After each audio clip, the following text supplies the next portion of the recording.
Bob Metcalfe is currently a venture capitalist and general partner at Polaris Ventures.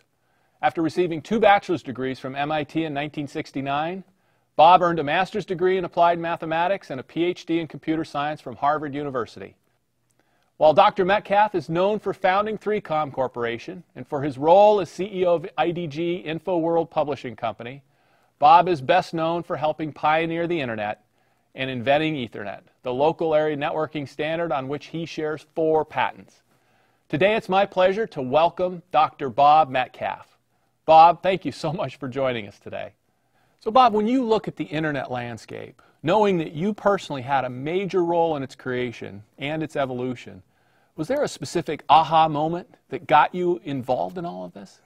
Aha moments in the history of the Internet. There have been many aha moments, not just one.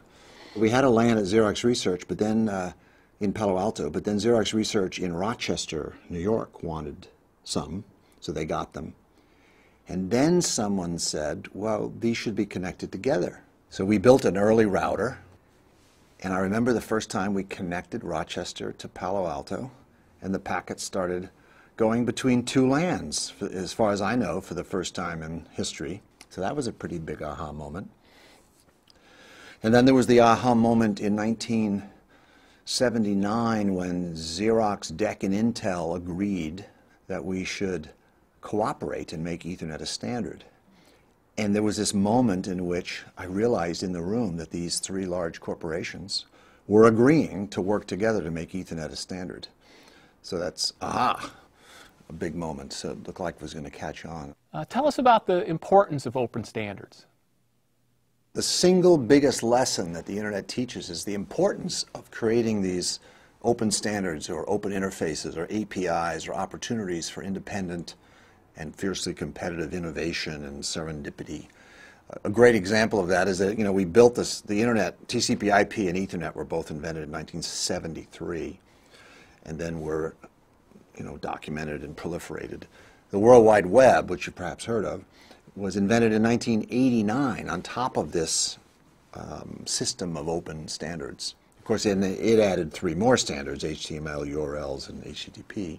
And then Google, I assure you, Tim Berners-Lee, when he came up with the World Wide Web, was not thinking of Google, but Google occurred in, when was that, 1994, or something like that? So 5 years later.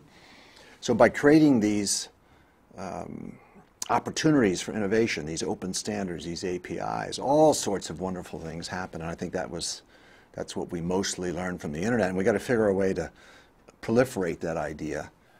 Now, Bob, if you look at all the things going on today, user demands increasing, bandwidth and traffic demands increasing, are we at a breaking point on the Internet? Even after 40 years, the Internet is growing wildly. And it is reasonable to ask, as I famously did in 1996, will the Internet collapse under the weight of all this traffic that's coming at it? So my famous prediction is famous only because I was humiliated by being wrong. I predicted that the Internet would collapse in 1996 under the weight of traffic, and it didn't. I mean, it came close, but it didn't. So I think that same answer applies today, that the Internet won't exactly break. It's likely from time to time suffer, but it'll be fixed. There's 3 big things happening on the Internet that could be the source of challenge. One of them is video. We didn't design the Internet to carry video. It carries a lot of video. It's creaking under the load, and we're all busily trying to fix that. And then there's embedded, the 10 billion embedded microcontrollers that are shipped every year that are mostly unnetworked and therefore less valuable than they might otherwise be. So we are busily putting video on the Internet, getting mobile integrated into the Internet, getting all those embedded microcontrollers onto the Internet, and look at all the traffic that they're going to bring. So there's no end to the growth that I can see for the growth of traffic on the Internet. It will continue to double or better every year. And I have every confidence that the people who carry all that traffic are going to be able to carry it.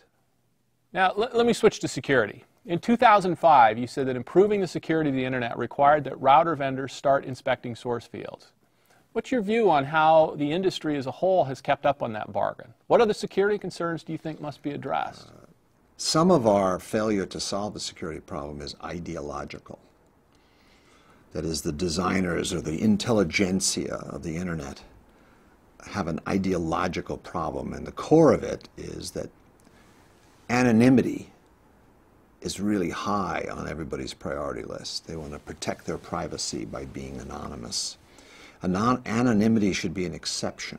Anonymity should not be the rule, and that's, I think, sits at the very core of our security problem. So we have to break this ideological problem, because clearly that's fixable. Do you think the internet has reached its potential? Is the internet done yet?